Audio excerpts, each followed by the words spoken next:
Efuru by Flora Nwapa, Chapter 14. Omirima's voice was heard from a distance and Ogie frowned. "She is coming, the gossip," Ogie said under her breath.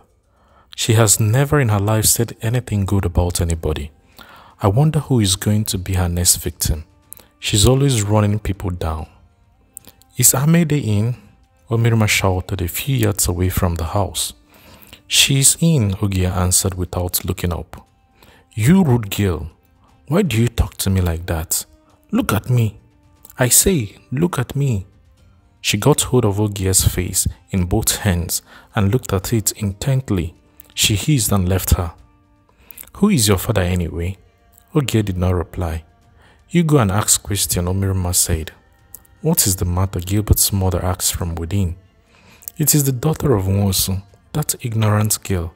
But never mind, I have dealt with her. Sit down and don't worry. She is only a child. A child indeed. Does she not know when there is no salt in the soup? Does she put food in her nose? Don't worry, leave her. That's how they all behave. Are you children well?" "They are very well, thank you. It is only my daughter-in-law. She went to school and so she thinks she knows everything. She is so lazy. Have you ever known a woman brought up in our town who sleeps until the sun is up?" "No, impossible. Who sleeps until the sun is up?" Amede asked unbelievably. "My daughter-in-law, Amede, my daughter-in-law. I have talked and talked.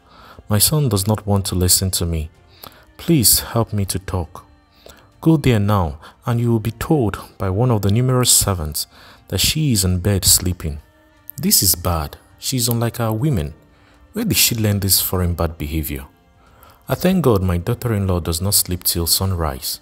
She learnt it from the white woman. That's what I told her. I said to her, you are not an idle white woman. Women of our town are very industrious. They rise when the cock crows. Husbands of white women are rich, so their wives can afford to be lazy. An idle woman is dangerous, so I told her to her face. Yes, an idle woman is dangerous. I pity these white women, you know. How can one sit down in a big house all by oneself and do nothing? It must be a difficult life," Amede said. "My daughter-in-law enjoys it. She does not need your pity. What she does is to keep her children apart.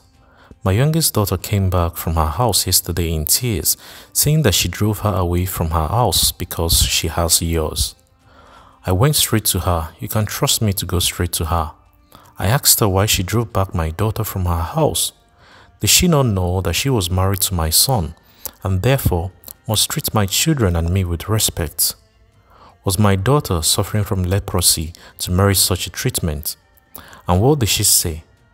She said she sent back my daughter because yours was so contagious and so did not want her children to suffer from it. She said she would allow my daughter to come to the house only when the yours was cured. I laughed at her ignorance. What a fool she was, I told her. This is the time for your children to suffer from yours. You don't want them to suffer from it when they grow up. This is the time. Allow them to suffer from it now and they will be free in the future." But what did she say to me? She laughed at me. She said I did not know what I was talking about, that our children would never suffer from yours, that it was not inevitable that all children must suffer from yours.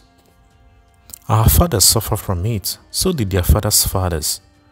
I have not seen a person in this town who has not suffered from yours, Amede said. "Leave her to fool around. She will regret it. These children get on my nerves. What exactly are they taught in that school of theirs that they mock at us and oppose us in nearly everything? That's it. The world is changing. It is now the world of the white people. We and our grandfathers don't seem to count these days. We are old.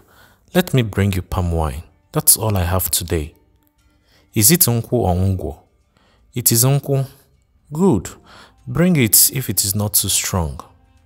Ogie brought the palm wine in a jug and poured it into a very clean glass. She gave it to Omirima without looking at her. Omirima took it from her and drank it in one gulp. "It is a good wine. It is like the wine I bought for my husband yesterday. There was not a drop of water in it, just straight from the tree." Ogie bought the wine for me. She knows good wine.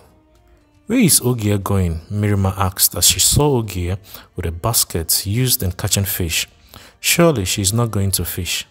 She's going to fish, Amede said. Going to fish, Amede? You allow Ogie to fish today, being Ori day, the day our Oha Mary says we should keep holy, a day when our women must not be disturbed, and your daughter-in-law is an ardent worshipper of our lake. O Mirima, I am ashamed of you. That's why there are no fish in the lake. That's why our Oha Mary is angry with us. The children of these days have polluted the lake. I saw 3 girls, all school girls, on Ori day going to fish. I scolded them. You are responsible for the poverty of this town, I told them. I took a cane and chased them. But did they listen to me? Of course they did not.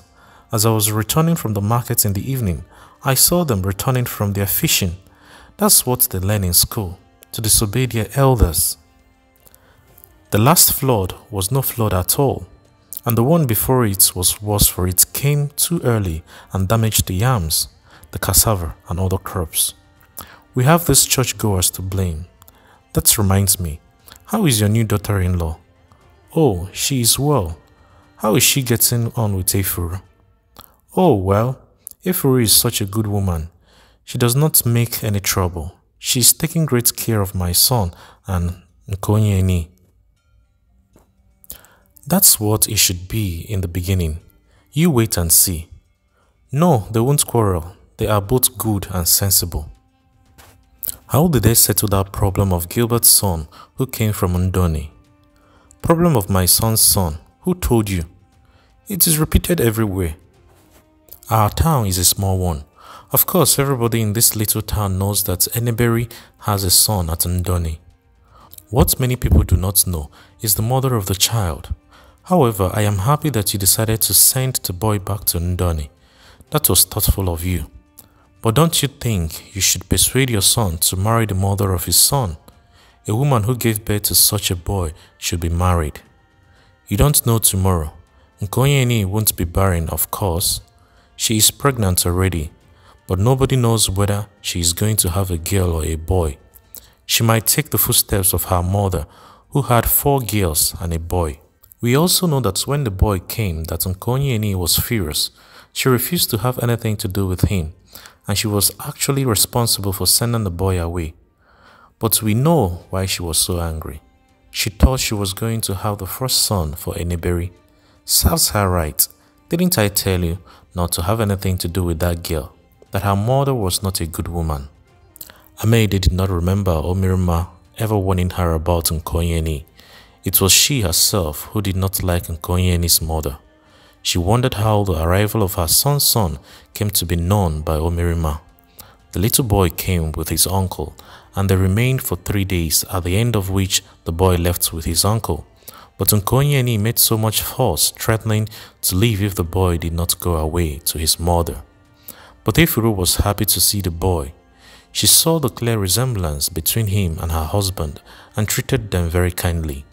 Of course, she was angry with Gilbert, not because he had an affair with another woman, but because Gilbert kept the whole thing a secret from her until the week the boy was actually coming to visit them.